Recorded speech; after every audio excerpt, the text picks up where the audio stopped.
Hot అంశాలపైన debate news బెంచ్కి స్వాగతం. ఆంధ్రప్రదేశ్ రాజధాని అమరావతి పునఃప్రారంభానికి నరేంద్ర మోడీ వచ్చారు. అదే సందర్భంలో ఒక భరోసాని ఇచ్చారు. ఇంకొక వైపున రాబోయేటటువంటి రోజులలో అమరావతి భారీ జీడిపిని తేగలదన్నటువంటి నమ్మకాన్ని వ్యక్తం చేశారు. ఇది ఒక కీలక పరిణామం. రెండో వైపున జగన్ చుట్టూ ఉన్నటువంటి వాళ్ళందరినీ చివరికి తన పిఏపిఎస్ లాంటి వాళ్ళతో సహా కేసులు అరెస్టులు చేయించేటటువంటి ప్రయత్నం జరుగుతోంది లిక్కర్ కుంభకోణాన్ని బేస్ చేసుకుని. ఈ మొత్తం రాష్ట్రంలో జరుగుతున్నటువంటి రాజకీయాలు తాజా పరిణామాలకు సంబంధించి మనతో మాట్లాడేందుకున్నారు రాజకీయ విశ్లేషకులు, అదే సందర్భంలో సీనియర్ జర్నలిస్ట్, మరొక వైపున తిరుపతి నుంచి రాయలసీమ పోరాటం కూడా చేస్తూ ఉన్నటువంటి వ్యక్తి, అట్ ద సేమ్ టైం రాయలసీమకి సంబంధించినటువంటి పోరాటంలో ఈ అమరావతి రాజధాని అంశం గురించి కూడా గతంలో చర్చించినటువంటి పురుషోత్తం రెడ్డి గారు. నమస్తే అండి. నమస్తే సార్. పురుషోత్తం రెడ్డి గారు, ఈ అమరావతి రాజధాని కార్యక్రమాన్ని మీరు ఎలా చూస్తారు?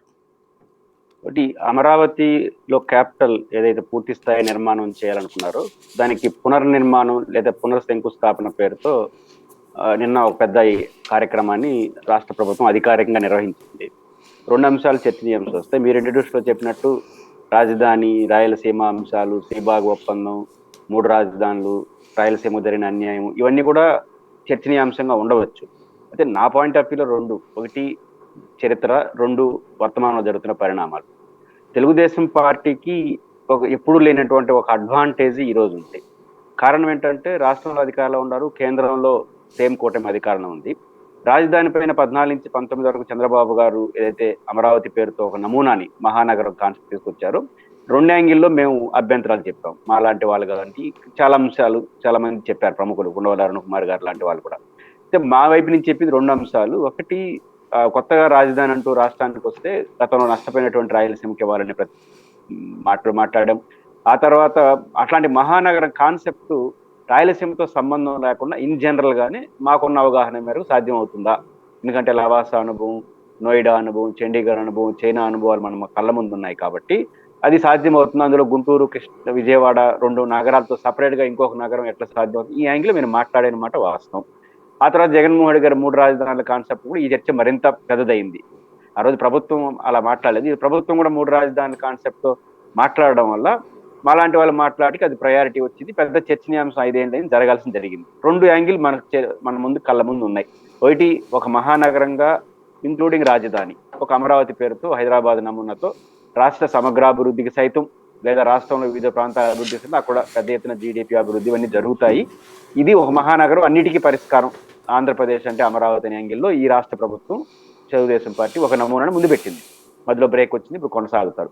అదే సేమ్ టైం జగన్మోహన్ రెడ్డి గారు కూడా నేను ఇంతకు ముందు చెప్పినట్టుగా ఇవి సాధ్యం కాదు, ఇట్లాంటి మహానగర కాన్సెప్ట్ వ్యయ ప్రయాసంతో కూడుకున్నది, కష్టము కాబట్టి ఆల్రెడీ డెవలప్మెంట్ విశాఖపట్నంలో ఒక ఇన్స్టిట్యూషన్, కర్నూలులో ఒక ఇన్స్టిట్యూషన్ పెడితే పెద్ద ఇబ్బంది ఉండదనే యాంగిల్ వాళ్ళు తీసుకొచ్చారు. 2 చర్చనీయాంశం అయిపోయినాయి. ఇంకా ఈ ప్రభుత్వానికి బాగా అడ్వాంటేజ్ ఏంటంటే మాలాంటి వాళ్ళు కూడా ఈ దశలో మాట్లాడకూడదు. ఎందుకంటే తెలుగుదేశం పార్టీ ఎన్నికల ముందు కూడా చాలా స్పష్టంగా చెప్పింది, మేము ఏకైక రాజధానిగా అమరావతిలో ఉంటామని. అదేవిధంగా కర్నూలుకి హైకోర్టు కూడా సాధ్యం కాదు, మేము బెంచ్ వరకు ఇస్తామని ఎన్నికల ముందు కూడా చెప్పింది. ఆ పేరుతో ప్రజలు కన్విన్స్ అయ్యారా లేదా పక్కన పెడితే ఒక నైతికత ఉంది తెలుగుదేశానికి. ఎస్, మేము ఎన్నికల ముందు చెప్పాము, గతంలో లేదు, 2014 ముందు చర్చ ఇప్పుడు ఉంది. కాబట్టి మాలాంటి వాళ్ళే జరగాల్సిన చర్చ జరిగిపోయింది, కొన్ని పరిణామాలు జరిగినాయి, ప్రభుత్వం రాజకీయంగా ముందే చెప్పింది, గో హెడ్ జరగనండి, ఏం జరుగుతుంది అది చరిత్రలో ఏం జరుగుతుంది చూద్దాం అనే యాంగిల్లో మేము కూడా ప్రశాంతంగా వాళ్ళు సమర్థించడం విమర్శించడం కాకుండా గో హెడ్ అనే పద్ధతిలోనే మేము ఉన్నాం. ఇది ఫస్ట్ పాయింట్. అది పెద్ద అడ్వాంటేజ్ కదా, నేననే పర్సన్ కాదు, ఆ వాదన. ఇంకొక జగన్మోహన్ రెడ్డి గారు కూడా భారీ ఓటమి చెంది ఉన్న కారణంగా అమరావతి పైన ఎన్ని అభిప్రాయాలు ఉన్నా ఈ రోజు బహిరంగ వ్యక్తం చేయడం కానీ లేదా లీగల్ గా వెళ్ళడం కానీ ఆయన చేయడం. కాబట్టి ఏ ఇబ్బంది లేదు, సాఫీగా వాళ్ళు అనుకున్నట్టు వాళ్ళు చేసుకోవచ్చు. ఏదైనా ఇబ్బంది ఉంటే ఆ నమూనా అమలు, కేంద్ర ప్రభుత్వ సహకారం, ఫైనాన్స్, దీనికి ఎవరు అడ్డంకి కాదు. కాబట్టి ఇంత అనుకూలమైన వాతావరణం కాబట్టి వాళ్ళు వెళ్ళొచ్చు. ఇది ఫస్ట్ పాయింట్ నేను ప్రైమరీగా చెప్పదలుచుకుంది. సెకండ్ పాయింట్ ఏంటంటే నిన్న జరిగినటువంటి ప్రోగ్రాములో ప్రధానమైంది నాకు 2 అంశాలు ప్రస్తావించాలి. ఒకటి, చంద్రబాబు నాయుడు గారు మీకు కూడా గుర్తుంటే 2014లో చివరి ఆర్థిక సంఘం సమావేశం తిరుపతిలో జరిగింది. కడప జిల్లాకు సంబంధించిన వ్యక్తి చైర్మన్ గా ఉన్నారు, వారి నాయకత్వంలో అప్పుడు జరిగింది. ఆ సందర్భంగా చంద్రబాబు గారు ఒక ప్రజెంటేషన్ ఇచ్చాడు, తిరుపతిలో జరిగింది కాబట్టి. ఆ ప్రజెంటేషన్ యొక్క సారాంశం అంటే హైదరాబాద్ను కోల్పోయిన ఆంధ్రప్రదేశ్ రాష్ట్రం హైదరాబాద్ తరహా మహానగరం లేకపోతే అన్ని విధాలు ఇబ్బంది పడుతుంది. సో అలాంటి నగరాన్ని మేము కూడా ఏర్పాటు చేయాలనుకుంటున్నాం. అలాంటి రాజధాని, నగరం అని చెప్పలేదు, అలాంటి రాజధాని మాకు కావాలి అని చెప్తూ ఆ హైదరాబాద్ ఎలా తయారైందో ఒక ప్రజెంటేషన్ ఇచ్చారు. దాంట్లో ఆయన చెప్పిన లెక్క ప్రకారం 2,00,000 కోట్ల రూపాయలు విలువైనటువంటి పెట్టుబడులు మీన్స్ సంస్థలు, బిహెచ్సిఎల్ లాంటి సంస్థలు కొన్ని పదుల సంఖ్యలో హైదరాబాద్ లో కేంద్ర ప్రభుత్వం స్థాపించింది. ఆ తర్వాత అదే సందర్భంలో 44 లక్షల కోట్ల రూపాయలు విలువైనటువంటి రాష్ట్ర ఇన్స్టిట్యూషన్స్ కానీ అనేక సంపద రూపంలో రాష్ట్ర ప్రభుత్వం ఇన్వెస్ట్ చేసింది దాని విలువ. ఆ తర్వాత 6 లక్షల కోట్ల విలువైన ప్రైవేట్ పెట్టుబడులు హైదరాబాద్కు వచ్చి ఈ రోజు హైదరాబాద్ ఉంది అని ఆయన చెప్పడం. ఆయన ఉద్దేశం ఏంటంటే హైదరాబాద్ నగరం అప్పటికే ఉంది. ఎప్పుడు మనం 1956 రాష్ట్రం ఏర్పడిన నాటికే హైదరాబాద్ ఒక సిటీ ఉంది, ట్విన్ సిటీగా. అలాంటి దాంట్లో కూడా ఈ రోజు నగరం రావడానికి ఇంత ప్రయాస జరిగింది కాబట్టి మాకు ఉదారంగా కేంద్ర ప్రభుత్వం సహకరించాలి అనేది ఆయన ఉద్దేశం. అది 100% కరెక్ట్. ఈ అనుభవాన్ని మనం తీసుకున్నప్పుడు హైదరాబాద్ లో ₹1 ఇది ఇప్పుడు ₹1.5 అవుతుంది కదా. టైము పెరిగింది, కాలం మారింది, హైదరాబాద్ ఉన్న స్థాయిలకి ఇక్కడ ఉన్న స్థాయిలు తేడా అవుతుంది. కానీ పెద్ద ఎత్తున ప్రభుత్వం అయితే ఇన్వెస్ట్ చేయక తప్పదు. ఇది ఫస్ట్ పాయింట్. ఈ దశలో కేంద్ర ప్రభుత్వం ఒక ఇతోధికమైన సహకారం సంస్థల రూపంలో ఇంకో రూపంలో పెడితే తప్ప అనుకున్నది వర్కౌట్ కాదు. ఇది మన కళ్ళ ముందు కనిపిస్తోంది. రెండోది పునఃప్రారంభం అన్నారు. అంటే జగన్మోహన్ రెడ్డి గారి మధ్యలో ఆపేసినట్టు కాబట్టి మేము మళ్ళీ ప్రారంభిస్తున్నాం. గుడ్, దాన్ని మనం తప్పట్టాల్సిన అవసరం లే. ఆయన మధ్యలో ఆపింది వాడటం వాస్తవం కాబట్టి వీళ్ళు మళ్ళీ కొనసాగిస్తలుచుకున్నారు. కొనసాగించుకున్నప్పుడు పునఃసమీక్ష కూడా చేసుకోవాలి కదా. ప్రధానమంత్రి గారు చాలా స్పష్టంగా చెప్పింది 2015 రాజధాని శంకుస్థాపనలో విభజన చట్టాన్ని అక్షరం పొల్లుబాకుండా అమలు చేస్తాము, అన్ని విధాలా మీకు సహకరిస్తాము అన్నారు. ఆ రకంగా ఈరోజు 4 కార్యాలయాలు కీలకమైన assembly secretariat, Raj Bhavan, high court, governor బంగ్లాకి సంబంధించినంత వరకు కేంద్ర ప్రభుత్వ నిధులతో పూర్తి చేయాలి. నిధులు అంటే 50% ఇవ్వచ్చు, 10% ఇవ్వచ్చు, 100% ఇవ్వచ్చు. డబుల్ ఇంజిన్ సర్కార్ కాబట్టి 100% ఇవ్వండి. ఢిల్లీ సరిహద్దు రాజధాని ఇస్తున్నారు కాబట్టి ఈరోజు నేను శంకుస్థాపన చేసిన దానికి మేము ఇస్తున్నాం ఎందుకు చెప్పకూడదు? చెప్పలేదు. చెప్పకపోకుండా ఆయన ఆల్రెడీ 2,500 కోట్ల రూపాయలు ఏదైతే గతం ఇచ్చారో అదే విభజన చట్టాన్ని అమలు చేయడం, ఇంక 15,000 కోట్లు మ్యాచింగ్ గ్రాంట్ 10% ఇస్తామని చెప్పారు ప్రపంచ బ్యాంక్ అప్పుడు. ఎట్లా సాధ్యమవుతుంది ఒక మహానగర కాన్సెప్ట్ అనేది ప్రభుత్వం ఆలోచించుకోవాలి. కాబట్టి ప్రభుత్వం మీరు అనుకున్నది మీరు చేయండి, అట్ ద సేమ్ టైం మీరు అనుకున్న సెల్ఫ్ సఫిషియెంట్ రాజధాని కానీ లేదా కేంద్ర ప్రభుత్వం సపోర్ట్ కానీ తీసుకొని చేసి నిరూపిస్తే ఖచ్చితంగా గతంలో దీనికి భిన్నంగా వచ్చిన వాదనలన్నీ పక్కకుపోతాయి. అది ఒక మహానగరంగా రూపొందడానికి అవకాశం వస్తుంది. అలా చేయకుండా పోతే అది కలగానే మిగులుతుంది. అయితే నేను అనుకుంటుంది కీలకమైన రాష్ట్ర రాజధానిలో ఉండాల్సిన కీలకమైన కార్యాలయాలు మాత్రం ఈ కాలంలో పూర్తి చేసే ఆలోచనతో ఉన్నట్టయితే అర్థం అవుతుంది. రైట్. అంటే రాష్ట్రానికి సంబంధించినటువంటి ప్రధాన కార్యాలయాలు అక్కడ పెడితే డెవలప్మెంట్ గ్రోత్ ఇంజిన్ పనిచేసేస్తుంది అనుకోవచ్చా? గ్రోత్ ఇంజిన్ 2 రూపాయలు. ఒకటి ఆడొక వాతావరణం అయితే వస్తుంది. ఇప్పుడు ఉదాహరణకు అసెంబ్లీ సెక్రటేరియట్, రాజ్భవన్, హైకోర్టు ఒక మంచి బిల్డింగ్స్ అయితే వస్తాయి. బిల్డింగ్సే కాదు అక్కడ ప్రజా సమూహం కూడా. ఇప్పుడు హైకోర్టు వస్తే పెద్ద ఎత్తున 2,000 మంది, ఒక కనీసం 1,000-2,000 మంది లాయర్ల సమూహం ఇప్పుడు నడుస్తున్నాయి కదా ఇవన్నీ కూడా. అసెంబ్లీ నడుస్తుంది, ఇవన్నీ నడుస్తున్నాయి. నడుస్తుంది కాబట్టి ఒక ఉన్న వాతావరణం కొనసాగుతుంది. దాంతోపాటు ఇప్పుడు కేంద్ర ప్రభుత్వ కార్యాలయాలు ఒక 10-12 ఉన్నాయి. అవి ఇంతవరకు జరగలేదు. అవి కూడా ఏర్పాటు చేయాలి. అదొక అదనపు యాక్టివిటీ జరుగుతుంది. ప్రభుత్వ ఫోకస్ కూడా ఉంటుంది కాబట్టి రోడ్లు వేయడం ఇవన్నీ అదనంగా ఎకనామిక్ యాక్టివిటీ జరుగుతున్నంత వరకు నిజం. కానీ ఈ కారణంగా నిన్న నరేంద్ర మోడీ గారు శంకుస్థాపన చేసిన లక్ష్యాలు లేదా వీటి కారణంగా అమరావతి ప్రాంతం క్యాపిటల్ గా జీడిపి పెరిగిపోతుందని నేను అనుకోను. నిన్న ప్రధానమంత్రి గారు చేసిన మాటల్లో కానీ వాళ్ళు శంకుస్థాపన చేసిన యథాతథంగా జరిగినా కూడా జీడిపి అయితే పెరగదు. ఇప్పుడు అసెంబ్లీ సెక్రటేరియట్, హైకోర్టులో జీడిపి ఎట పెరుగుతుంది? నాకు తెలిసి అది ఖచ్చితంగా రాష్ట్ర హెడ్ క్వార్టర్ కాబట్టి, రాష్ట్ర కార్యాలయాలు కాబట్టి దాని పెట్టుబడే తప్ప రిటర్న్స్ ఉండవు. ఎందుకంటే పరిపాలన కేంద్రం కదా. సెక్రటేరియట్ పెట్టుబడే కదా. దాంట్లో ఎంప్లాయీస్ కైనా ఉద్యోగాలకైనా కొత్తగా ఉత్పత్తి ఏం జరగదు, పునరుత్పాదక ఏం జరగదు. ఇప్పుడు ఐటీ కంపెనీలు లేదా హైదరాబాద్ లాగా బిహెచ్సిఎల్ లాంటిది ఐటీ కంపెనీ నాటి వస్తే ఆ ఉత్పత్తి లేకపోతే అటువంటి ఎకనామిక్ యాక్టివిటీ పెరుగుతుంది. అప్పుడు జీడిపిగా మారుతుంది. కాబట్టి ఇప్పుడు చేసిన ప్రాథమిక ఏర్పాట్లతో అమరావతి ద్వారా జీడిపి రావాలని ఆశించడం కరెక్ట్ కాదు. అంటే ప్రధానమంత్రి గారు ఈ 3 ఏళ్లలో జరిగే ఏర్పాట్లతో జీడిపి వేతనం ఎట్టనుకుంటున్నారో నాకు అర్థం కాదు. కానీ జరగదు. ఎప్పుడు జరుగుతుందంటే హైదరాబాద్ లో ఏ రకంగా కేంద్ర ప్రభుత్వం తను చేయగలిగింది చేసిందో అలాంటి ఒక వాతావరణం క్రియేట్ అయితే అప్పుడు ప్రైవేట్ కంపెనీలు వస్తే అప్పుడు ఖచ్చితంగా జీడిపిగా మారుతుంది, అది పెరుగుతుంది. అంతవరకు మాత్రం జీడిపి పెరగదు. రాష్ట్ర రాజధాని వాతావరణం వస్తుంది. వాతావరణం వచ్చింది కాబట్టి అక్కడ భూములకు కొంత రేట్లు పెరగడం ఇవైతే జరుగుతుందని అనుకుంటున్నాను. ఈ క్వాంటమ్ వ్యాలీని ఇప్పుడు అమరావతిలో పెట్టడం కోసం అని చెప్పేసి 3 ప్రధానమైనటువంటి ఎల్ఎన్టీ లాంటి సంస్థలు, టీసీఎస్ లాంటి సంస్థలు ముందుకొచ్చినాయి. కాబట్టి అది అమరావతిలోకి వస్తే ఇప్పుడు హైటెక్ సిటీ టైపులో ఇది రూపాంతరం చెందదంటారా? ఖచ్చితంగా. అంటే ఒక బేస్ ఇప్పుడు హైదరాబాద్ లో హైటెక్ సిటీ వచ్చిన కారణంగా శంషాబాద్ గాని లేదా ఫైనాన్స్ డిస్ట్రిక్ట్ వచ్చిందనే ఇంటర్ప్రిటేషన్స్ తో నేను విభేదిస్తాను. హైటెక్ సిటీ వచ్చిన కారణంగా రాలేదు. అది ఒక ప్రధాన కారణం కావచ్చు. అసలు కారణం, మౌలిక కారణం ఏంటంటే రెండు. ఒకటి, ఆల్రెడీ హైదరాబాద్ అక్కడ ఉంది.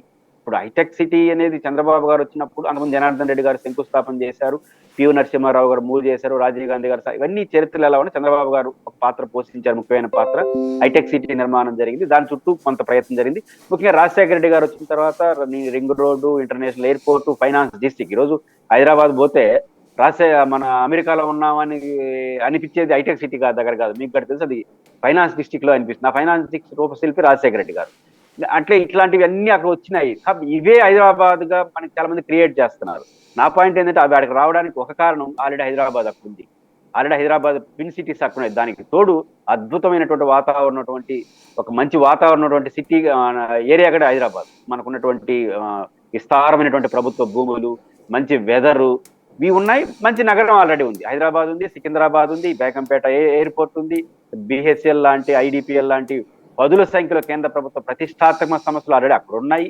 ఇవన్నీ ఆడ ఉండడం, దీనికి ఎక్స్టెన్షన్ గా హైటెక్ సిటీ రావడం, దానికి ఎక్స్టెన్షన్ గా ఫైనాన్స్ డిస్ట్రిక్ట్ వస్తే హైదరాబాద్ మనం చూడడం వేరు, హైటెక్ సిటీతో స్టార్టింగ్ రావడం వేరు. హైటెక్ సిటీతో స్టార్టింగ్ వచ్చుంటే ఇప్పుడు అమరావతి కూడా రావాలి, జరగదు. నేను అంటుంది అది. కాబట్టి విశాఖపట్నం హైటెక్ ఒక టీసీఎస్ కంపెనీ వచ్చింది అనుకోండి, అద్భుతంగా ముందుకు వెళ్ళొస్తుంది. బట్ టీసీఎస్ఎస్ కంపెనీ విశాఖపట్నం లేని టీసీఎస్ ఎట్ట వస్తాయి అంటే, విశాఖపట్నంలో Visakha steel plant, ship yard, కేంద్ర ప్రభుత్వ ప్రతిష్టాత్మక సంస్థలు వచ్చిన తర్వాత టీసీఎస్ వస్తా ఉంది. వస్తే దాని చుట్టూ అందుకుంటుంది. ఇప్పుడు తిరుపతి ఉంది, మీకు గట్ట తెలుసు. ఈ వివిధ విశ్వవిద్యాలయాలు మరియు తిరుమల తిరుపతి దేవస్థానం, ఈ బేస్ లేని తిరుమల తిరుపతి దేవస్థానం ఎస్టాబ్లిష్ వ్యవస్థ, యూనివర్సిటీ లేనప్పుడు తిరుపతి నగరం కాదు కదా, మీకు గట్ట తెలిసి గ్రామం. నేను పుట్టినప్పుడు తిరుపతిలో, నేను 40 ఏళ్ల క్రితం పుట్టినప్పుడు తిరుపతి ఎలా ఉందో నేను చూశాను. కాబట్టి 40 ఏళ్ల క్రితం మన మన మన మన జీవితంలో చూసినాం. ఇవేవి లేకపోతే తిరుపతి లేదు, గ్రామం. కాబట్టి ఈ వచ్చిన తర్వాత ఇప్పుడు ఇక్కడ మేము అంటున్నాం ఐటీకి తిరుపతి ది బెస్ట్ అనుకుంటున్నాం. విశాఖపట్నం కన్నా, అమరావతి కన్నా ది బెస్ట్ హైదరాబాద్ తిరుపతి అవుతుంది. ఎందుకంటే ఒక పక్క బెంగళూరు, ఒక పక్క చెన్నై, మంచి సెంటర్ గా తిరుపతి ఉంటుంది. కానీ భూమి కూడా ఉంది 2 లక్షల ఎకరాలు. ఎప్పుడు తిరుపతి ఉంది కాబట్టి, తిరుపతి లేని తిరుపతి వాతావరణం ఎట్లా సాధ్యం అవుతుంది? హిందూపురం కూడా తిరుపతి కన్నా మంచి వాతావరణం సాయి గారు, కానీ తిరుపతి అందుకున్నట్టుగా హిందూపురం అందుకోలేదు. కారణం ఏంటంటే ఆల్రెడీ తిరుపతి ఉంది, అట్లే హైదరాబాద్ ఉంది, అట్లే విశాఖపట్నం ఉంది. కాబట్టి అమరావతి అనేది ఒక ఎస్టాబ్లిష్ కాకుండానే టీసీఎస్ కంపెనీలు వాడుతూ ఒక నగరం ఎక్కడ ఆంధ్రప్రదేశ్ లో కాదు, భారతదేశ చరిత్రలో, ప్రపంచంలో ఒక ప్రతిష్టాత్మక కేంద్ర స్థాయిలో ఇన్స్టిట్యూషన్స్, నవరత్న లాంటి స్టేటస్ వచ్చిన తర్వాత నగరం, దాని విస్తరణ, కొత్త కంపెనీలు, కొత్త ప్రైవేట్ రంగం వచ్చిందా, ప్రైవేట్ ఇన్స్టిట్యూషన్ ద్వారా వచ్చిందా? ఒక నగరాన్ని ఉదాహరణ చెప్పండి చూద్దాం. కాబట్టి అట్లా ఇది సాధ్యం కాదు. అందువల్ల మేము ఈ ఊహల్లో కాకుండా రియాలిటీగా ఉంటే మంచిదని చెప్పేది. ఏడాదిన్నరలో హైటెక్ సిటీ కట్టాను, 3 ఏళ్లలో అమరావతి కడతాను అంటున్నారు బాబు గారు. నా నిస్సందేహంగా హైటెక్ సిటీ కట్టిన మాట వాస్తవం. అమరావతి కట్టడం అంటే ఏంటని, అమరావతి కట్టడం అంటే రాజధానికి కావాల్సిన ప్రాథమిక ఏర్పాట్లు, అంటే ఇప్పుడు కూడా ప్రాథమిక ఏర్పాట్లు ఉన్నాయి, ఇప్పుడు కూడా నడుపుకోవచ్చు. అంటే దాన్ని పర్మనెంట్ సెక్టర్ ఏరే వాటికి వాడుకుంటారు. అంటే ఒరిజినల్ బిల్డింగ్స్ గా ఒక అసెంబ్లీ, ఒక ఐకానిక్ బిల్డింగ్, సెక్రటరీ, ప్రధానమంత్రి గారు శంకుస్థాపన చేసినవి అవే కదా, అవి కేంద్ర ప్రభుత్వాల కార్యాలయాలు శంకుస్థాపన చేసి, ఇవన్నీ ఖచ్చితంగా 3 ఏళ్ళు కట్టేవచ్చు, డబ్బులు ఉంటాయి, దానికి ఏం పెద్ద డిజైన్ అవసరం లేదు. అయితే ఇక్కడ మౌలికమైన ప్రశ్న ఏమొస్తుంది సాయి గారు, అది ఇంతవరకు నాకు దాన్ని ఎట్ట పరిష్కరిస్తారో కూడా ఇప్పటికీ అర్థం కావట్లేదు. ఇప్పుడు కేంద్ర ప్రభుత్వం 15,000 కోట్ల రూపాయలు కేంద్ర ప్రభుత్వ హామీతో ఇది ఎఫ్ఆర్బిఎం లిమిట్స్ అవతల దాటి 15,000 కోట్లు ప్రపంచ బ్యాంక్ లోన్ ఇస్తాను. ఇంకో సంవత్సరం నుంచి ఒక 12,000 కోట్లు తీసుకుంటా అంటున్నారు ఈ 4-5 ఏళ్ళలో. దాంతోపాటు రాష్ట్ర ప్రభుత్వం కొంత కేటాయిస్తుంది. ఇవన్నీ చూస్తుంటే నాకేమనిపిస్తుందంటే, నిన్న ప్రధానమంత్రి గారు శంకుస్థాపన చేసినటువంటి 9వ 10వ కార్యాలయాలకి, అంటే కేంద్ర ప్రభుత్వానికి పక్కన పెట్టి మన చేసే వాటికి సరిపోతుంది అనుకుంటున్నాను ఈ 3-4 ఏళ్ళలో. అసలు కథ, నా పాయింట్ ఏంటంటే, ఇప్పుడు అమరావతి రైతులకి ఎవరైతే 33,000-40,000 ఎకరాలు ఇచ్చారో వాళ్ళకి 1,00,000 ప్లాట్లు ఇవ్వాలి. అంటే 1 ఎకరాకు 3 ప్లాట్లు, ఒకటి కమర్షియల్ ప్లాట్, 2 హౌసింగ్ ప్లాట్లు ఇవ్వాలి. కమర్షియల్ ప్లాట్లు, హౌసింగ్ ప్లాట్ ఎప్పుడు డివిజన్ చేస్తాం? ఆ 52,000 ఎకరాలని ఫస్ట్ బైఫర్కేషన్ చేయాలి.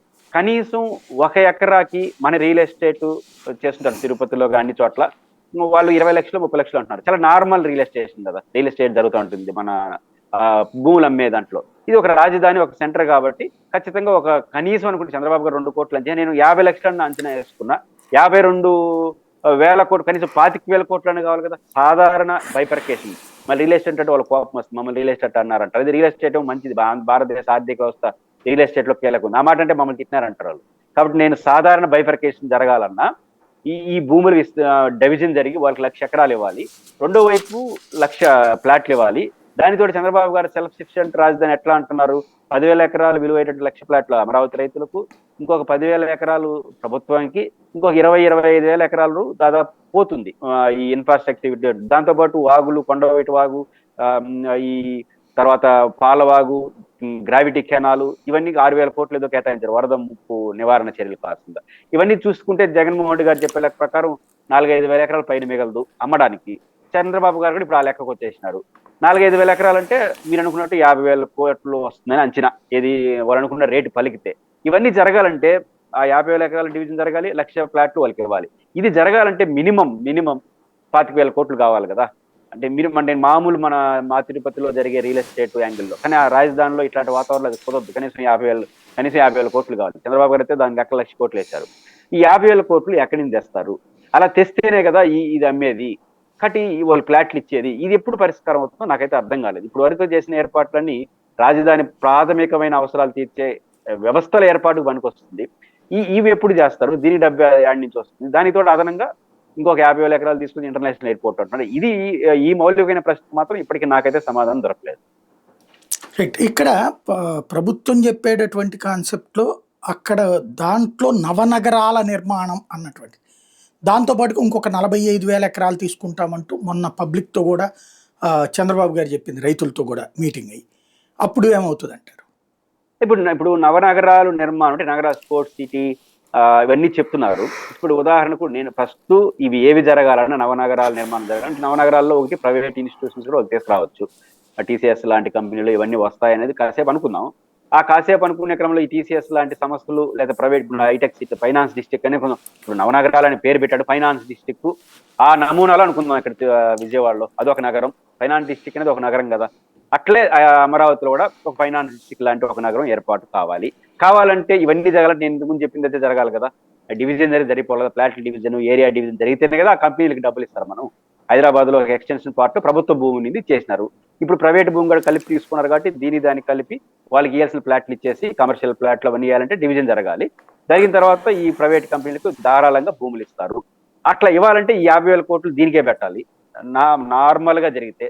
దానితో ఇప్పుడు మీరు చెప్పినట్టు ఇంకొక ఇంటర్నేషనల్ ఎయిర్పోర్ట్ అవన్నీ రావాలంటే ఇంకో 45,000 ఎకరాలు. 45,000 ఎకరాలు అంటే 34,000 ఎకరాలకు 1,00,000 ప్లాట్లు అంటే వాళ్ళు కనీసం 1,25,000 ప్లాట్లు అని ఇవ్వాలిగా. ఆడ కనీసం 1,00,000 కోట్లు అవుతుందిగా. మరి ఆ డబ్బులు ఎట్లా వస్తే ఆడ ఒక 20 పోతే అప్పుడు దాంట్లో కూడా 1,00,000 కోట్లు వస్తాయి అనుకోవాలి. ఇది సాధ్యమా? హైదరాబాద్ లో కూడా సాధ్యం కాలేదు కదా. ఇంత పెద్ద ఎత్తున భూములమ్మి తీసుకునేదానికి హైదరాబాద్ కూడా చాలా పరిమితులు చేసినాయి.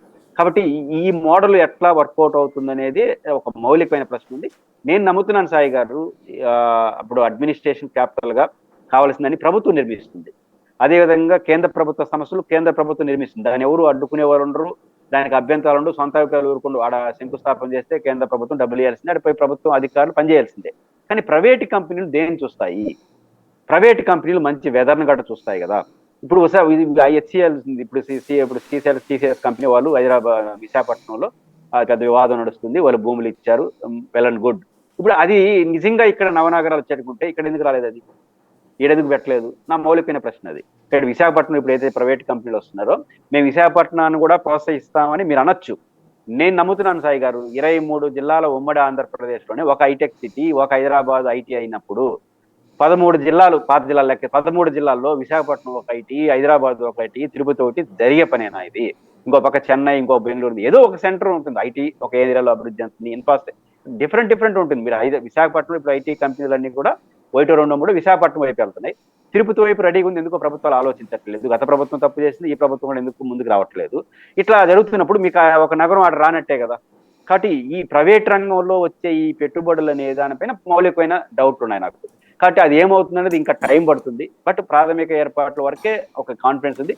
మిగతా ఈ లక్ష్యం ఇప్పుడు వడ్డే శోభనాథేశ్వరరావు గారు లాంటి వాళ్ళు ఆందోళన ఎక్కడి నుంచే కదా.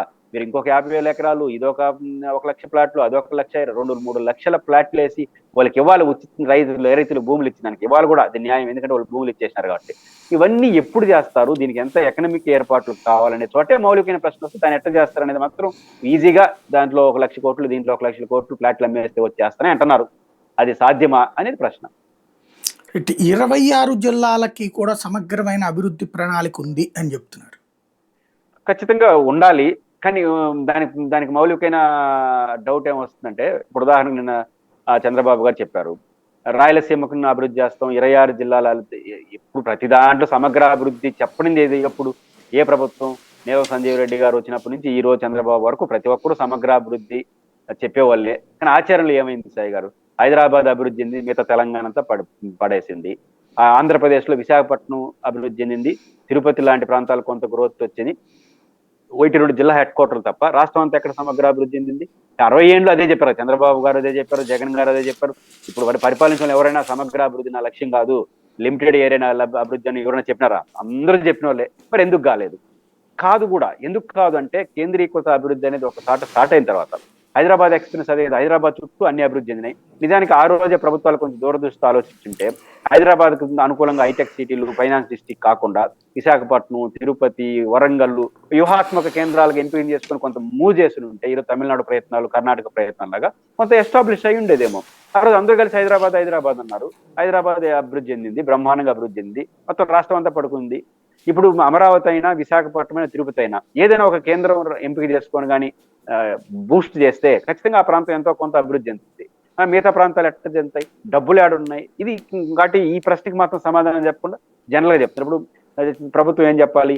రాయలసీమ అభివృద్ధి చెందడానికి ఏమేం కావాలి, జిల్లాకు అది ఇదని నేను చెప్పను. మినిమం వాటర్, సాయి గారు మీకు తెలుసు, 98 లక్షల వ్యవసాయ యోగ్య భూమి ఉంది, 10-15 లక్షలకు పైన ఇవ్వట్లేదు. వర్షాలు, చిత్తూరు జిల్లా మీకు తెలుసు, 1 ఎకరాకు కూడా ప్రభుత్వ నీటి రావట్లేదు, కేవలం వర్షాలతో ఆధారపడిన జిల్లా. ఇట్లాంటి పరిస్థితుల్లో ఈ ప్రాంతం ఒక అడుగు ముందుకేయాలంటే ఫస్ట్ పాయింట్ వాటరే. దాని కొనసాగింపుగా పారిశ్రామిక అభివృద్ధి కొంత బెటరే రాష్ట్రంతో పోల్చుకుంటే. కానీ వర్షం, నీళ్ళ సమస్య ఏంటి? రాయలసీమకు సంబంధించి నీటి సమస్య పరిష్కారం ఒక సిద్ధేశ్వరం, ఒక గుండ్రేవుల, ఒక రాయలసీమ ఎత్తిపోతల పథకం, గాలేరు నగరి 100 ఇవి పూర్తి కావాలి. ఎక్కడుంది ప్రభుత్వ ఆలోచన? ఇప్పుడు కొత్త ఇవన్నీ చేస్తామని ఒక పక్క అంటూనే కొత్తగా ఒక బాంబు పేల్చారు. గోదావరి నీళ్ళు తీసుకొచ్చి బనకచెరలో పోసేసి 1,00,000 కోట్లు నిన్న కూడా చెప్పారు చంద్రబాబు గారు. జాతీయ నదుల అనుసంధానాన్ని ప్రధానమంత్రి గారు చెప్పారు, రాష్ట్రంలో అమలు చేస్తా ఉన్నారు. అది ఎట్లా అమలు చేస్తారు సాయి గారు? జాతీయ నదుల అనుసంధానం కేంద్ర ప్రభుత్వం చేయాల్సింది. ఎందుకు చేయాలంటే వివిధ రాష్ట్రాలతో సంబంధాలు ఉంటుంటాయి. రెండోది డబ్బులు కూడా ఉండవు మన రాష్ట్రాలకి. కేంద్రం చేయాల్సిన పనులప్పుడు మన వాటా ఏంటో మనం చేసుకోవచ్చు. అసలు కేంద్రం ఇంతవరకు దాని కార్యాచరణ లేకుండానే మేము రాష్ట్రంలో ఇంప్లిమెంట్ చేసేస్తాము, అందులో భాగంగా రాయలసీమ కూడా న్యాయం అయిపోతున్నాడు. ఇది ఎప్పుడు జరిగే సాయి గారు? అసలు సాధ్యమే? అసలు నదుల అనుసంధానం కాన్సెప్ట్ మంచిదే, కానీ నదుల అనుసంధానం యాక్సెప్ట్ చేయాలంటే ఇప్పుడు గోదావరిని, కావేరి నదుల అనుసంధానం తెలంగాణ వాళ్ళకి అభ్యంతరం చెప్తారు, మహారాష్ట్రలో మా వాటా ఏంటి గోదావరి అంటారు. ఇవన్నీ పంచాయతీలు పరిష్కరించుకున్న తర్వాత అనుసంధాన ప్రక్రియ స్టార్ట్ అవుతుంది. ఎప్పుడు అవుతుందో మనకు తెలియదు, జరగాలి. దాన్ని తీసుకొచ్చి ఇప్పుడు రాయలసీమ సమస్య పరిష్కారం అంటున్నారు. ఎట్లా సార్?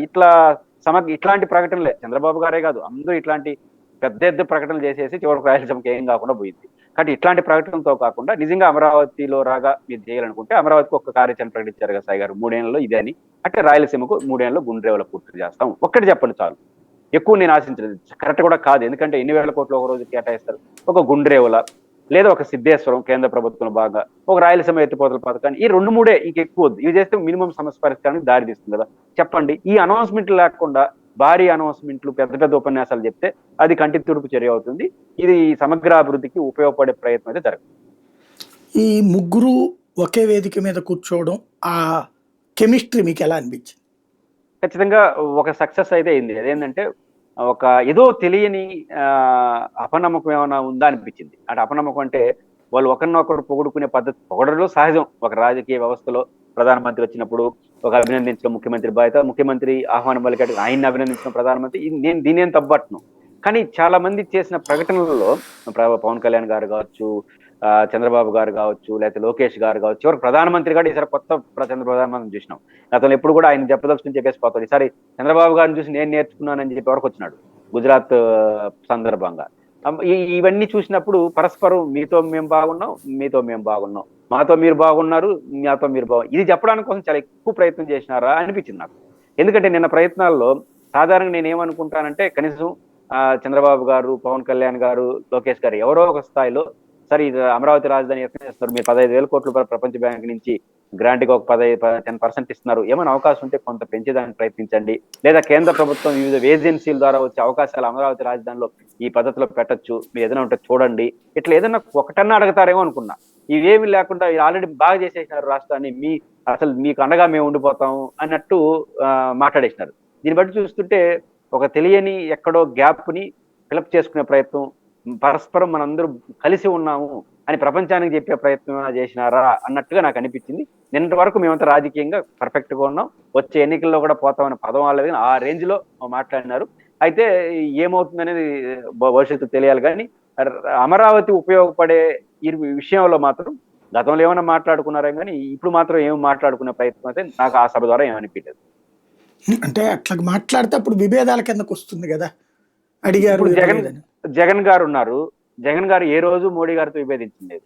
విశాఖపట్నం సభలో రెస్పెక్ట్ చేస్తానే సార్, ఇంకా మాకు కొన్ని ఉన్నాయి చూడండి అని చెప్పడం విభేదం ఏం కాదు కదా. ఆయన బాగానే ఉన్నాడు, బాగానే పోయినారు. నేనేమంటానంటే ఆయన పద్ధతుల్లో అడగమని నేను రిక్వెస్ట్, ఒక అప్పీలు. ఇప్పుడు కేంద్ర ప్రభుత్వం అనుకుంటే రాజధాని విషయాల్లో చాలా చేయొచ్చు. ఇప్పుడు ఉదాహరణకు మేము హైటెక్ సిటీ లాగా లేదా హైదరాబాద్ లాగా చేస్తారు. మీకు గుర్తుంటే ఉమ్మడి ఆంధ్రప్రదేశ్లోని హైదరాబాద్ ఐటీ చుట్టూ ఒక కారిడార్ పేరుతో ఒక అనౌన్స్మెంట్ చేశారు. సౌత్ ఇండియాలోనే అది పెద్ద ప్రాజెక్ట్ అవుతుంది, 1,00,000 కోట్లు అవుతుంది, దాన్ని మధ్యలో ఆపేశారని ఇట్లాంటి చర్చ నడిచింది. అట్లాంటిది ఏదైనా ఉంటే చూడండి సార్ అని అమరావతికి ఎందుకు అడగకూడదు?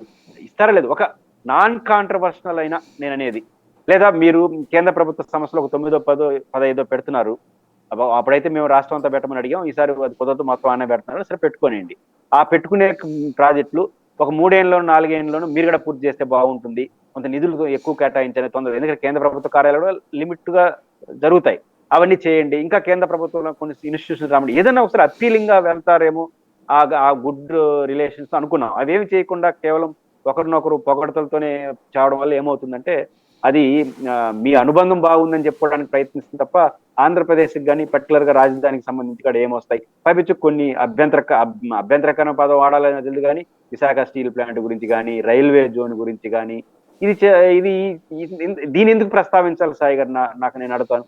ఇప్పుడు ఆ విశాఖ స్టీల్ ప్లాంట్ 11,000 కోట్ల రూపాయలు నిధులతో ప్యాకేజ్ ఇచ్చారన్నారు. నేను అనుకుంటున్నాను, బలంగా నమ్ముతున్నాను, బిఎస్ఎన్ఎల్ నేను యూనియన్ చూసేవాడిని, అప్పుడు కూడా ప్యాకేజ్ 3,00,000 కోట్లు ఇచ్చి మొత్తం రిటైర్మెంట్ కు వాడుకునేసి ప్యాకేజ్ ఇచ్చి పంపించేసినారు. వాలంటీర్ రిటైర్మెంట్ 60,000 మంది, దాన్ని ప్రైవేటీకరణ చేయబోతా త్వరలో మీకు కూడా తెలుసు. ఇప్పుడు 11,000 కోట్లు అట్లాంటి వాటికి ఉపయోగిస్తారు. ఎందుకంటే 11,000 కోట్ల రూపాయలు ప్యాకేజ్ ప్రకటించిన బీఆర్ఎస్లు జరుగుతూనే ఉన్నాయి. అటు చెప్పొచ్చు కదా మేనేజ్మెంట్, మంచి ప్యాకేజ్ వచ్చింది మళ్ళీ నిలబడుతుంది, బీఆర్ఎస్ తీసుకోవద్దని అట్లా ప్రోత్సహిస్తున్నారు బీఆర్ఎస్ ని. నాకు ఇంకా పెద్ద డౌట్ ఏంటంటే అటు ఇంకో ప్రైవేట్ కంపెనీ వస్తుందట విశాఖ స్టీల్ పక్కనే, అంటే విశాఖపట్నం ఆ మెట్టలు వస్తుంది. నా పాయింట్ ఏంటంటే సాయి గారు, మీకు కూడా తెలుసు విశాఖ స్టీల్ ప్లాంట్ ఎదుర్కొన్న ప్రధాన సమస్య ఏంది? ఐరన్ ఓరే కదా. Iron ore Visakha steel plant కి లేకుండా ఇబ్బంది పడుతున్న విశాఖలో మరొక విశాఖ స్టీల్ ప్లాంట్ వస్తే దానికి ఐరన్ ఓర్ యాడ్ నుంచి వస్తుంది. నా బలమైన నమ్మకం సాయి గారు, అది వచ్చేసి దీన్ని ఫినిష్ చేస్తారనుకుంటున్నాను. ఎందుకంటే ఒకదానికే దిక్కు లేకుండా ఐరన్ ఓర్ లేకుండా ఏడుస్తుంటే రెండో ప్రైవేట్ ఇన్స్టిట్యూట్ కూడా ఆనే రావడం. ఇప్పుడు అదే ప్రైవేట్ ఇన్స్టిట్యూట్ తీసుకొచ్చి మనకు కడపలో పెట్టచ్చుగా, మన దగ్గరనే ఓబులాపురంలో ఐరన్ ఓర్ ఉంది కదా, కడపలో ఐరన్ ఓర్ ఉంది కదా, తీసుకోవచ్చు కదా, ఫుల్ఫిల్డ్ అవుతుంది కదా. ఆ ప్రైవేట్ ఇన్స్టిట్యూట్ ఇక్కడికి వస్తే ఒక రకంగా అర్థం చేసుకుంటా, రాయలసీమకి వచ్చిందనే ఆనందంతో కాదు. విశాఖపట్నంలో ఉన్నదానికి ఐరన్ ఓర్ లేని సమస్య ఎదుర్కొంటూ కొత్తది కూడా ఒకటి వస్తా ఉందంటే దాన్ని వచ్చేసి దీన్ని లేపేస్తారా అనే అనుమానం నాకైతే కలుగుతుంది. కానీ దాన్ని సస్టైన్ చేస్తూ మా సమస్య పరిష్కరించేశారని సర్టిఫై చేస్తున్నారు. విశాఖ రైల్వే జోన్ ఇప్పుడు మీరు కూడా చూడండి, ఆన్లైన్ లోకి వెళ్ళి విశాఖ రైల్వే జోన్ పరిష్కారం అయిందా? సికింద్రాబాద్ మన రాయలసీమలో గుంతకల్లు, విజయవాడ, గుంటూరు, వాల్తేరు డివిజన్ ఒరిస్సాలో ఉంది, 3 డివిజన్లు సికింద్రాబాద్ రైల్వే జోన్ ఉంది. ఈ రోజు కూడా మీరు ఆన్లైన్ లో కొట్టండి సికింద్రాబాద్ రైల్వే జోన్ లో డివిజన్లు అంటే మొత్తం మన ఆంధ్రప్రదేశ్ డివిజన్ ఈ రోజు కూడా వస్తున్నాయి. ఆల్రెడీ ఆ రైల్వే జోన్ హెడ్ క్వార్టర్ ప్రారంభించింది, డీలింక్ చేయాలి కదా, డీలింక్ చేసి విశాఖకి చేయాలి కదా. వాల్తేరు డివిజన్ ఇంకా వాళ్ళ దగ్గర ఉంది, మన డివిజన్లోనే ఇంకా రాష్ట్రంలో అన్ని రైల్వే స్టేషన్లు వాళ్ళ డివిజన్ లో, ఒడిశా డివిజన్ లో, సికింద్రాబాద్ డివిజన్ లో ఉంటే మళ్ళీ రైల్వే జోన్ వచ్చేసిన ఆంధ్రప్రదేశ్ అని చెప్పడం అంటే మౌనంగానే ఉండొచ్చు కదా అంటాను. వ్యూహాత్మక మౌనాన్ని పాటించి దాన్ని ఇంటర్నల్ గానే చేసుకోండి. సర్టిఫికేట్ ఇచ్చేస్తున్నారంటే వాళ్ళ ప్రయత్నాన్ని మన బలపరిస్తే అది రాష్ట్రానికి నష్టం కదా. అందువల్ల నేను ఆ పాయింట్ ఆఫ్ వ్యూలో అడగడం, కనీసం మౌనంగానే ఉండడం. విశాఖ స్టీల్ ప్లాంట్ విషయంలో రైల్వే జోన్ మౌనంగా ఉండి ఇంటర్నల్ గానే అడగండి కనీసం. ఈ రెండు చేయకుండా ప్రకటన సమర్థించడం అనేది రాష్ట్రానికి నష్టం కదా. రైట్ సార్, జగన్ పేరు అనేది కూడా ప్రస్తావించలేదు, లేదా వాస్తవంగా ఈ పునఃప్రారంభానికి కారణం ఏంటి? జగన్ ఆపేస్తే మళ్ళీ ఈయన తీసుకొచ్చాడు. సాధారణంగా ఇదివరకటి రోజుల్లో అయితే ఇదే నరేంద్ర మోడీ గారు అప్పుడు చంద్రబాబు గారిని తీవ్రంగా విమర్శించారు 2018 తర్వాత, లేదా ఇతర రాష్ట్రాలకు వెళ్ళినప్పుడు అక్కడ వాళ్ళని విమర్శించారు. ఇక్కడ జగన్ పేరు ప్రస్తావన అన్నటువంటిది చేయకపోవడాన్ని ఎలా చూడాలి? సభ పెట్టిందే నాకు దృష్టి జగన్ కోసం. నేనే అనుకుంటున్నాను. ఎందుకంటే నిన్న ప్రధానమంత్రి అనౌన్స్మెంట్లు అవన్నీ చూసిన తర్వాత పునఃప్రారంభం అంటే ఇప్పుడున్న గత ప్రభుత్వం చేయకూడని ధ్వంసం చేసేసింది, దాన్ని మేము పునర్నిర్మాణానికి పూనుకుంటున్నామని చెప్పడం అనేది ఒక ప్రధాన ఉద్దేశం. దానితోడు రాష్ట్ర వ్యాప్తంగా ఒక 8,000 బస్సులు, లక్షల మంది జనాన్ని అవన్నీ తీసుకొచ్చేశారు. అన్ని ప్రాంతాల నుంచి తీసుకెళ్లారు. వాళ్ళందరినీ చూపడం ద్వారా ఇట్లా ఒక మహానగరం నిర్మించబోతున్న ఒక బోస్టప్ ఇవ్వడం ప్రయత్నం చేశారు. చెప్పినా చెప్పకపోయినా గత ప్రభుత్వం అనే పదం అయితే ముగ్గురు వాడారు. ప్రధానమంత్రి గారు వాడలేదు, కానీ చంద్రబాబు నాయుడు గారు, పవన్ కళ్యాణ్ గారు జగన్ పేరు అనేది తీయడం తప్ప మిగతా గత ప్రభుత్వం ధ్వంసం చేసేసింది, విధ్వంసం చేసింది అన్ని మాట్లాడారు. ఆ చివరికైతే 2,000 మంది రైతులు కూడా జరిగింది. నేను కూడా ఆశ్చర్యపోయినాను. 2,000 రైతుల మంది చనిపోవడం ఏంది అమరావతిలో? అది విమర్శించద్దు. గతంలో ప్రభుత్వం లాఠీ చార్జ్ చేసింది, కేసులు పెట్టింది. 2,000 మంది రైతులు చనిపోయినట్టు చెప్పేశారు. అది ఎక్కడ రైతులు నాకైతే అర్థం కాదు. ఈ గత ప్రభుత్వాన్ని సూటిగా విమర్శించారు, బట్ జగన్ పేరు ప్రస్తావన చేయలేదు. బహుశా ప్రధానమంత్రి ఉన్నారు కాబట్టి ఆయన ఏమో ఇబ్బంది పెడతారని కాదు, కానీ ఆయన స్థాయిలో వీళ్ళందరూ ముగ్గురు ఆయన తిరితే రేపు ఆయన కూడా కనీసం గత ముఖ్యమంత్రి ఏదో ఒక మాట అనకపోతే బాగుండదు. వీళ్ళందరూ విమర్శించి కాబట్టి ఆయన అనడు. ఎందుకనంటే ఆయన మీద ఏదో గౌరవం ఉందని కాదు. బేసిక్ ప్రధానమంత్రి స్థాయి వ్యక్తి ఒక రాష్ట్రంలో ఓడిపోయిన ప్రతిపక్షంలో ఉన్నటువంటి నాయకుడిని విమర్శించడం ఆయన స్థాయిని తగ్గించుకున్నట్టు అవుతుంది. కాబట్టి ఆయన అనడు. అంటే ఇవన్నీ దృష్టిలో పెట్టుకుని జగన్ గారిని పేరు పెట్టి విమర్శించలేదు, కానీ జగన్ గారి ప్రభుత్వాన్ని సూటిగా స్పష్టంగా విమర్శలు చేశారు. ద సేమ్ టైం అసలు ఆ మీటింగ్ పెట్టిందే జగన్ గారు తప్పు చేశారు అని రాష్ట్రానికంతా చెప్పడం కోసమే పెట్టారనేది నాకు అభిప్రాయం. కానీ నరేంద్ర మోడీ మాట్లాడాలి కదా, విధ్వంసం అయితే దీన్ని ఇప్పుడు మళ్ళీ పునర్నిర్మిస్తున్నామని. అంటే విధ్వంసం అయితే కదా సార్ గారు, విధ్వంసం నాకు తెలిసిన అర్థం విధ్వంసం అంటే ఉన్నదాన్ని పాడు చేయడం. పాయింట్ ఏంటంటే అమరావతి అనేది అప్పుడే స్టార్టింగ్ డేస్ లో ఉంది. కాకపోతే కొన్ని కార్యాలయాలు, ఎమ్మెల్యే సెక్రటేరియట్, ఆఫీస్, క్వార్టర్స్ అని కొన్ని కార్యాలయాలు ఒక దశ 60%, 70% పూర్తయిందని ఆయన కంటిన్యూ చేయలేదు. కంటిన్యూ చేయకుండా ఆపేసినాడు. కాకపోతే బహుశా ఏమవుతుంది దానివల్ల, ఇప్పుడు కొంత లేట్ అవుతుంది, అందుబాటులో రాదు. ఇప్పుడు కొంచెం 100 కోట్లు అయ్యేది, ఇంకొక 50 కోట్లు అదనంగా ఖర్చు అవుతుంది, అన్ని రేట్లు పెరిగినాయి కాబట్టి. అంతకు మించి దీని విధ్వంసం ఎట్లా అంటాం? అక్కడే నడిచింది కదా. విధ్వంసం కాదు, పనులు ఆపేశాడు. పనులు ఆపేయడం ద్వారా కూడా కొంత నష్టం జరుగుతుంది అనే దాంట్లో నాకేం అభ్యంతరం లేదు. నష్టం చేయడం వేరు, విధ్వంసం చేయడం వేరు. విధ్వంసం అంటే అమరావతి ప్రాజెక్టుకు భిన్నంగా ఆలోచించడమే విధ్వంసమా? అది ఎట్లా అవుతుంది? కాబట్టి విధ్వంసం అనే పదం అనేది ఊత పదం అయిపోయింది. కాబట్టి జగన్మోహన్ రెడ్డి గారు విధ్వంసం చేశారనేది మీనింగ్లెస్. విధ్వంసం అంటే కొన్ని ప్రశ్నలు ఉత్పన్నం అవుతాయి కదా సాయి గారు. ఇప్పుడు అమరావతి రాజధానికి సంబంధించి నరేంద్ర మోడీ గారు ఆ మాట అంటే మరి కేంద్ర ప్రభుత్వం వేసిన అప్డేట్లకు సమాధానం ఏంటి? ఆ రాజధాని విషయంలో హైకోర్టులో కానీ, సుప్రీంకోర్టులో కానీ, హైకోర్టు 2 సార్లు అప్డేట్ చేశారు, ఇంకోసారి ఢిల్లీలో సుప్రీంకోర్టు కూడా అప్డేట్ చేశారు. ఆ అప్డేట్ లో ఎక్కడ కూడా విధ్వంసం కాకుండా పవిత్ర ఆంధ్రప్రదేశ్ హైకోర్టులో వేసిన అప్డేట్ లో ఇది రాష్ట్ర ప్రభుత్వ వ్యవహారం అని పక్కన పెట్టారు. మేము చేయాల్సిందల్లా మేము చేస్తాం. కేంద్ర ప్రభుత్వం విభజన చట్టం ప్రకారం ఈ కార్యాలయాలకు డబ్బులు అంతవరకు ఇస్తాం. మిగతాది రాష్ట్ర ప్రభుత్వం ఇష్టం, మాకు సంబంధం లేదు. డెసిషన్ సంబంధించి వారికి ఇచ్చేశారు. 2 అప్డేట్లు అయితే ఇది కోర్టుకు సంబంధం లేని వ్యవహారం అని చెప్పింది. జగన్ కూడా ఆ సాహసం చేయలేదు, చేశారు. ఢిల్లీలో వాళ్ళు రాజధాని పెట్టారు, మాకు సమాచారం ఇచ్చినారు, మేము నోట్ చేసుకున్నాం. జగన్మోహన్ రెడ్డి గారు అధికారంలోకి వచ్చారు, మాకు ఇట్లాంటి ఆలోచన ఉందని చెప్పాడు, దాన్ని నోట్ చేసుకున్నాం. అంతమించి మాకు సంబంధం లేదు. ఇంకేదైనా కావాలంటే మన అప్రాపరేట్ గా మళ్ళీ అడిగితే సమాధానం. ఇది ఢిల్లీలో చెప్పారు. ఇంత చెప్పిన వాళ్ళు విధ్వంసం ఏంటి ఆ రోజు అడ్డుకోవాలి కదా. కనీసం కోర్టుల ద్వారా కాకపోయినా బహిరంగ బీజేపీ వాళ్ళు ఆంధ్రప్రదేశ్ గవర్నమెంట్ ఆఫ్ ఇండియాగా ఎక్కడైనా ప్రకటన చేసినారా? చేయలేదు కదా. కాబట్టి ఈ రోజు గబక్కన ప్రధానమంత్రి గారు విధ్వంసం అనేసినంత మాత్రాన అది విధ్వంసం కాదు. ఇవన్నీ వాళ్ళకి తెలుసు. అందువల్లనే విధ్వంసం అనే ప్రకటన ఆయన వాడలేదు, వీళ్ళు కూడా విధ్వంసం అని వాడినారు, కానీ ఇంకా అది వీళ్ళకి ఊత పదం అయిపోయింది కాబట్టి వీళ్ళు వాడారు. రైట్. జగన్ దగ్గర ఇప్పటిదాకా లిక్కర్ కుంభకోణం కేసులో జగన్ ని అరెస్ట్ చేస్తున్నారు అనుకోవచ్చా? ఇప్పటికే మిథున్ రెడ్డితో పాటుగా ఇప్పుడు ఏకంగా ధనుంజయ రెడ్డి, కృష్ణమోహన్ రెడ్డి ఇట్లాంటి వాళ్ళ మీద కూడా, ఆయనకి సహాయకులుగా ఉండే వాళ్ళ మీద కూడా కేసుల్ని ఎలా చూడాలి? ఖచ్చితంగా ఈ లిక్కర్ కేసు అని కాదు, మొత్తం మీద జగన్మోహన్ రెడ్డి గారి ప్రభుత్వంలో గత 5 ఏళ్ల కాలంలో జరిగిన పరిణామాల్లో తెలుగుదేశం పార్టీ కొన్ని ఆరోపణలు చేసింది. మీరు అన్నట్టు లిక్కర్ పైన ఎక్కువ ఆరోపణలు చేసింది. దానికి కారణం ఏంటంటే ప్రైవేట్ కంపెనీలు ఏవైతే ఉన్నాయో, ఆల్రెడీ తెలుగుదేశం పార్టీ ఉన్న కంపెనీలు అనధికారికంగా టేక్ ఓవర్ చేసుకొని దాంట్లో ప్రొడక్షన్ చేసి నాసిరకమైన మద్యాన్ని ప్రభుత్వమే తీసుకొని ఇతర బ్రాండ్లు రానియకుండా దీన్నే ముందుకు తీసుకెళ్లి ఆన్లైన్ ట్రాన్సాక్షన్ ప్రపంచం జరుగుతుంది, ఇక్కడ మాత్రం క్యాష్ ట్రాన్సాక్షన్ చేసుకోవడంలో మొత్తం మతలబు జరిగింది. సో ఈ మతలబు జగన్మోహన్ రెడ్డి గారికే అందింది అనేది తెలుగుదేశం పార్టీ మొదటి నుంచి చేస్తున్న ఆరోపణ. ఇప్పుడు వాళ్ళే అధికారంలోకి వచ్చినారు. నెంబర్ 2, చెప్పినా చెప్పకపోయినా చంద్రబాబు గారిని ఆ రోజు జగన్మోహన్ రెడ్డి అరెస్ట్ చేసినారు స్కిల్ డెవలప్మెంట్ కేసులో. ఇంకా పలు కేసుల్లో ఆయన్ని ముద్దాయిగా చేర్చారు. కాబట్టి అది కూడా కోపం ఉండొచ్చు అనేది అనధికారికంగా ఎవరైనా యాక్సెప్ట్ చేయాల్సిందే. ఒకటి కోపం ఉంది, 2 ఆరోపణ తీవ్రంగా చేసినారు. ఈ 2 కారణాలు ఇస్తే జగన్మోహన్ రెడ్డిని కూడా అరెస్ట్ చేయొచ్చు అనే చర్చ అయితే బలంగా నడుస్తుంది. రెండో పాయింట్ ఏంటంటే ఇప్పుడు ఎందుకు నడుస్తుంది అనే చర్చ కూడా రావచ్చు. కారణం ఏంటంటే ఒక అనుభవం వాళ్ళకు ఉంది కదా. నిజంగా జగన్మోహన్ రెడ్డి గారిని కేసులో పెట్టాలని ఆలోచన ఉంటే ప్రభుత్వానికి కానీ వ్యవస్థలకు కానీ, జగన్మోహన్ రెడ్డి గారు అప్పుడు ఎన్నికలకు ముందు కదా చంద్రబాబు అరెస్ట్ చేయడం వల్ల ఎంతో కొంత జగన్ నష్టపోయారు, ఎంతో కొంత తెలుగుదేశం పార్టీ లబ్ధి చేకూరింది, అరెస్ట్ ని కొంత సమాజం యాక్సెప్ట్ చేయలేదు ఆ దశలో అనే చర్చ కూడా ఒకటి నడుస్తా ఉంది. కొంత నిజం కూడా అనిపిస్తుంది అందులో. కాబట్టి ఇప్పుడు జగన్మోహన్ రెడ్డి గారు మళ్ళీ 2 ఏళ్ళకో 3 ఏళ్ళ తర్వాత అరెస్ట్ చేస్తే అలాంటి పరిస్థితి పైపెచ్చు ఆల్రెడీ ఆయన అరెస్ట్ చేశారు కాబట్టి ఖచ్చితంగా ఇంకా ఎక్కువ అయిపోతుంది కదా అనే దాంతో మొదటి సంవత్సరమే 2వ సంవత్సరంలో ఈ పని పూర్తి చేస్తే బాగుంటుంది అనుకుంటున్నారనే చర్చగా నడుస్తోంది. ఈ 2-3 కారణాలు ఇచ్చా జగన్ వరకు వెళ్తారా అనే చర్చ వస్తుంది. అయితే నాకున్న పాయింట్ ఆఫ్ వ్యూలో 2 నిర్ణయాలు ప్రధానంగా కనిపిస్తాయి. ఒకటి జరిగితేనే అరెస్ట్ వరకు లేదా కేసు వరకు వెళ్తారు జగన్ వారు వచ్చిన, మిగతా విషయాలు ఏమైనా జరగచ్చు. ఒకటి నెంబర్ 1 పొలిటికల్ డెసిషన్.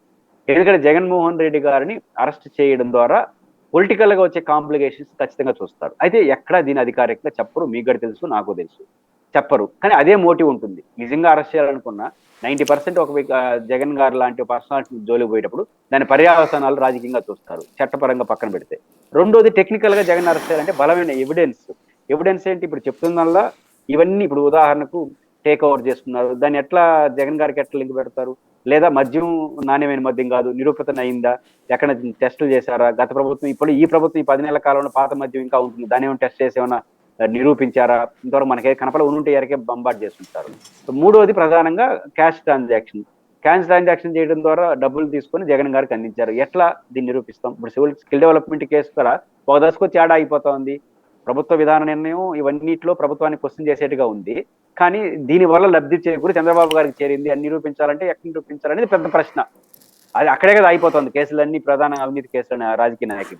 ఇక్కడ కూడా ఈ కసిరెడ్డి గారు చెప్పినారు, విజయసాయి రెడ్డి గారు చెప్పారు, వాళ్ళు చెప్పారు, వీళ్ళు చెప్పారు, ఎంత చెప్పినా జగన్ గారు చెప్తే జగన్కే మేము ఇచ్చినామంటే అది యాక్సెప్టబుల్లా? ఒక రోజు జైల్లో తీసుకోవడానికి, అరెస్ట్ చేయడానికి, రిమాండ్ పెట్టడానికి పనికొస్తుంది. కానీ కేసుకు నడపడానికి ఎట్ట సాధ్యమవుతుంది, ఎట్ట నిరూపిస్తారు అనేది నాకున్న మౌలికమైన ప్రశ్న. కాబట్టి జగన్ గారు అరెస్ట్ చేయడానికి పాలసీ డేషన్స్ తో లింక్ అయి ఉండాలి. జగన్ గారు ఈ పాలసీ తీసుకోవడం వల్ల ఈ కరప్షన్ జరిగింది అనే లింక్ అన్నా ఉండాలి. ఉదాహరణ స్కిల్ డెవలప్మెంట్ కేసులో 90% కంపెనీ ఇస్తుంది, 10% మన రాష్ట్ర ప్రభుత్వం ఇవ్వాలి. 10% ఇచ్చే కంపెనీ జాయింట్ అకౌంట్ పెట్టకుండా, రాష్ట్ర ప్రభుత్వం జాయింట్ అకౌంట్ పెట్టకుండానే 90% ఇవ్వాల్సిన వాళ్ళు 1% కూడా ఇవ్వకుండా 10% ఇవ్వాల్సిన వాళ్ళు మొత్తం డబ్బులు ఒకేసారి ఇచ్చారు. ఇది కేబినెట్ ఆదేశాల, ముఖ్యమంత్రి ఆదేశాల ప్రకారమే జరిగిందనే లింక్ ఎక్కడో ఒకసారి పట్టుకున్నారు కాబట్టి ఆడి వరకు పోయింది కేసు. ఆ తర్వాత మళ్ళీ నిరూపించాలి, అక్కడ ఆగిపోయింది. ఇక్కడ అట్లాంటి దొరకాలి కదా ఈ స్కిల్ డెవలప్మెంట్ లో అయినా, ఈ మద్యంలో అయినా అట్లాంటి లింక్ ఈ జరిగిన మాల్ ప్రాక్టీస్ కి పాలసీగా కేబినెట్ తీసుకున్న నిర్ణయానికి, అంటే ముఖ్యమంత్రి స్థాయి నిర్ణయానికి మధ్యలో లింక్ కుదరాలి. లేదా జగన్మోహన్ రెడ్డి గారు జగన్మోహన్ రెడ్డి గారు కిట్ ప్రోకలు ఎట్లా అనుకున్నారు, ఏదైతే రాజశేఖర్ గారి ప్రభుత్వంలో లబ్ధి చేయో ఆ కంపెనీలు సరాసరి వెళ్ళి జగన్ గారు పెట్టుబడులు పెట్టాయి. అది కూడా ఇప్పుడు నిలవదనేది నాకున్న అభిప్రాయం. ఇప్పుడు జరుగుతున్న పరిణామాలు, ఈ క్లాస్ పిటిషన్, డిశ్చార్జ్ పిటిషన్ చూస్తా ఉంటే నాకు అది కూడా నిలబడదు అనుకుంటున్నాను. నాకున్న సమాచారం ప్రకారం ఈ కంపెనీలకు ఏదైతే అటాచ్ చేశారో ఒక 7-8 కంపెనీలకు లిఫ్ట్ కూడా వచ్చేసింది ప్రాథమిక కోర్టులో. ఇప్పుడు హైకోర్టులో, తెలంగాణ హైకోర్టులో ఛాలెంజ్ చేస్తున్నారు సిబిఐ. ఏది అటాచ్మెంట్ ని కూడా లిఫ్ట్ వచ్చినది ప్రాథమికంగా, అది ఎవరో తెలియదు. ఇట్లాంటి దశలో అంటే డైరెక్ట్ గా రాజశేఖర రెడ్డి గారి ప్రభుత్వం ద్వారా లబ్ధి పొందిన కంపెనీలు జగన్ గారి పెట్టిన కేసే నిలబడదు అనుకుంటున్నాను. అట్లాంటిది ఇప్పుడు ఈ లింక్ కుదరకుండా, అంటే మీరు అనొచ్చు అది నిలబడేదని తర్వాత సంగతి, ఇప్పుడు అరెస్ట్ చేయడానికి అవకాశం ఉంటుందా లేదా? ప్రభుత్వాలు అనుకుంటే కొన్ని రోజులు జైల్లో పెట్టడానికి, కొన్ని రోజులు అరెస్ట్ చేయడానికి ఏ పంచాయతీ ఉండదు. అట్లా చేయదలుచుకుంటే జగన్ గారిని చేయొచ్చేమో. అయితే అప్పుడు కూడా పర్యావసనాలు చూస్తారు. ఇప్పుడు సంక్షేమ పథకాల అమలుకు సంబంధించి కొన్ని ఇప్పటికీ తాపతోపాలు పడుతున్నారు ఫైనాన్షియల్ పొజిషన్ రీత్యా. 1-2 ఇంక 2 పథకాలు కూడా ఇప్పుడు అమ్మ ఒడి కూడా నాకు తెలిసి మాట్లాడుతున్న తీరు పెట్టు, అది కూడా కంతుల్లాగా బ్యాంకు ఏదైతే రైతులకు ఇస్తున్నారో ఇచ్చే ఆలోచన, ఇవన్నీ చూసినప్పుడు కొంత డిసప్పాయింటెడ్ ప్రజల నుంచి వచ్చినప్పుడు ఈ దశలో ఈ సంక్షేమ పథకాలను ప్రశ్నిస్తున్న జగన్మోహన్ రెడ్డి గారు ఈ సంక్షేమ పథకాలు విజయవంతంగా అమలు చేసి జగన్ అరెస్ట్ చేస్తే అప్పుడు కూడా ఆయన పొలిటికల్ మైలేజ్ రాదా అనే ఒక చర్చ నడుస్తుంది. నాలాంటి వాళ్ళకున్న సమాచారం మీకు కూడా ఉండొచ్చు. 27లో మినీ జమిలీ, 32లో సంపూర్ణ జమిలీ అనే చర్చ నడుస్తా ఉంది. 27లో జమిలీ అనుకోండి, 26లో జరిగితే పంచాయతీ ఎన్నికలు, లోకల్ బాడీ ఎన్నికలు, నీలం సాహ్ని గారు ఎన్నికలు సిద్ధంగా ఉన్నారని చెప్తున్నారు. కానీ 26లో లోకల్ బాడీ ఎన్నికలు వచ్చేస్తాయి, 27లో మినీ జమిలీ వచ్చిందనుకో. ఇట్లా ఇవేమైనా జరిగితే ఎట్లా ఉంటుంది అంటే నేను అనుకుంటే జగన్మోహన్ రెడ్డి గారి జోలికి వెళ్ళాలి అంటే మాత్రం ఖచ్చితంగా పొలిటికల్ కాంప్లికేషన్ చూస్తారు, టెక్నికల్ కాంప్లికేషన్ ఎలా ఉంటుందో చూస్తారు, చేయాలి. అంత సులభమని నేను అనుకోవట్లేదు.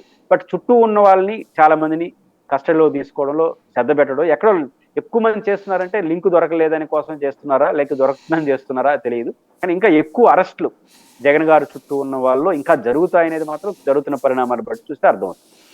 జగన్ చుట్టూ ఉన్న మనుషులందరూ అవతలకి వెళ్ళిపోతే జగన్ పరిస్థితి ఏంటి? ఒంటరి అయిపోతే అతనికి వెనకాల జనం ఉంటారా? జగన్మోహన్ రెడ్డి గారు పార్టీ పెట్టినప్పుడు ఆయన ఎవరు ఉన్నారు అంటే ఉన్నారు, రామకృష్ణారెడ్డి గారు ఉన్నారు, చాలా మంది ఉన్నారు. వాళ్ళు కూడా ప్రపంచానికి కూడా తెలియదు. కాబట్టి జగన్మోహన్ రెడ్డి గారిని అరెస్ట్ చేస్తే ఆ పార్టీ నడవదు అనేది మిథ్య. నిస్సందేహంగా జగన్మోహన్ రెడ్డి గారిని అరెస్ట్ చేస్తారా లేదా, ఆ కేసుల్లో జగన్ గారు తప్పు చేస్తారా లేదా నేను మనం సర్టిఫికేట్ ఇవ్వలేము. ప్రభుత్వం విచారణ సంస్థలు తేల్చాలి, కోర్టులు నిర్ధారిస్తాయి. ఎవరికి సర్టిఫికేట్ ఇవ్వాల్సిన అవసరం లేదు. బట్ రాజకీయ పరిణామాలు మనం గమనించి ఇంతవరకు చరిత్రలో ఏదైనా ఒక రాజకీయ పార్టీని విపరీతంగా కేసులు పెట్టి విపరీతంగా ఇబ్బంది పెట్టి ఆ రాజకీయ పార్టీని ఫినిష్ చేసేసినారు అనే చరిత్రలో నాకైతే కనపడలేదు. భారతదేశ చరిత్రలో కానీ ఆంధ్రప్రదేశ్ ఒక పార్టీని కేవలం కేసుల ద్వారా వాళ్ళు స్వయంకృతాపరాధం మరియు కేసుల్లో కొట్టేస్తే కొట్టేయచ్చు. బట్ వాళ్ళు స్వయంకృతాపరాధం లేకుండా కేవలం కేసులు పెట్టి బదనాయించేసేప్పుడు, ఉదాహరణకు తెలంగాణలో బీఆర్ఎస్ ఉంది, కవిత గారిని అరెస్ట్ చేశారు, నెక్స్ట్ కేటీఆర్ అన్నారు, కేసీఆర్ అన్నారు, ఇంకా అయిపోయింది ఒక సీటు కూడా రాలేదు మన ఎంపీ ఎన్నికల్లో. మళ్ళీ చూస్తే మన సబ్ పెడితే మళ్ళీ బీఆర్ఎస్ వచ్చేస్తుందని వాతావరణం వచ్చేసింది. కాబట్టి జగన్మోహన్ రెడ్డి గారు గతంలో ఒక ఎక్స్పీరియన్స్ ఉంది, మిగతా ఎవరికి లేని ఎక్స్పీరియన్స్ జగన్మోహన్ రెడ్డి గారికి ఈ రోజు ఉంది. ఎందుకు? ఆయన 16 నెలలు అప్పటికి పార్టీ లేదు, 16 నెలల పాటు జైల్లో జగన్మోహన్ రెడ్డి గారు పెట్టినప్పుడు జైల్లో ఉంటూనే పార్టీని నడిపాడు, జైల్లో ఉంటూనే 18 మంది ఎమ్మెల్యేలను గెలిపించుకున్నారు. తర్వాత ఆ పేరుతోనే వస్తాడు. ఈ రోజు బలపడ్డాడు, ఒక ప్రతిపక్ష నాయకుడిగా 5 ఏళ్ళు, ముఖ్యమంత్రిగా 5 ఏళ్ళు, ఒక ఎక్స్పీరియన్స్డ్ పొలిటీషియన్, ఇవన్నీ అయినాయి. ఇప్పుడు తట్టుకోలేడా? అయితే ఇంకో ప్రశ్న కూడా రావచ్చు. ఆ రోజు జగన్ గారు జైల్లో ఉంటే మన వైఎస్ షర్మిల గారు, విజయమ్మ గారు పార్టీ భుజాన మోశారు, ఇప్పుడు ఎవరున్నారు అనే చర్చ కూడా రావచ్చు. కానీ ఎస్టాబ్లిష్ పార్టీ ఉంది, అరెస్ట్ అయితే చర్చలు వస్తాయి. ఆ రోజు ఉమ్మడి ఆంధ్రప్రదేశ్ లో అధికార ప్రతిపక్షాలు కలిసి వ్యవహరించిన విమర్శలు ఉన్నాయి. ఇట్లాంటి దశలో జగన్ గారి పరిస్థితి అట్లా ఉన్నప్పుడు జగన్ గారిని ఫినిష్ చేశారనుకోండి, కాంగ్రెస్ ప్రత్యామ్నాయం తెలుగుదేశం ఉంది. కానీ ఈ రోజు జగన్మోహన్ రెడ్డి గారిని అరెస్ట్ చేస్తే ఏ ప్రత్యామ్నాయం లేదు. ఎందుకంటే జనసేన, బీజేపీ అందరూ తెలుగుదేశంతో ఉన్నారు, ఇంక ప్రత్యామ్నాయ పార్టీ లేదు, ఉంటే జగనే ఉంటాడు. అలాంటప్పుడు అవన్నీ జగన్కే పోతాయి కదా. ఎట్లా నడపాలి పార్టీని? ఏం భారతి గారు నడపలేరా, లేకపోతే ఇంట్లో నడపలేరా? పెద్ద నాకు తెలిసి ఇది పెద్ద ఇష్యూ అయితే నేనైతే అనుకోవట్లేదు. జగన్ గారిని అరెస్ట్ చేయడం ద్వారా మాత్రం ఆ పార్టీని ఏమీ చేయలేరు.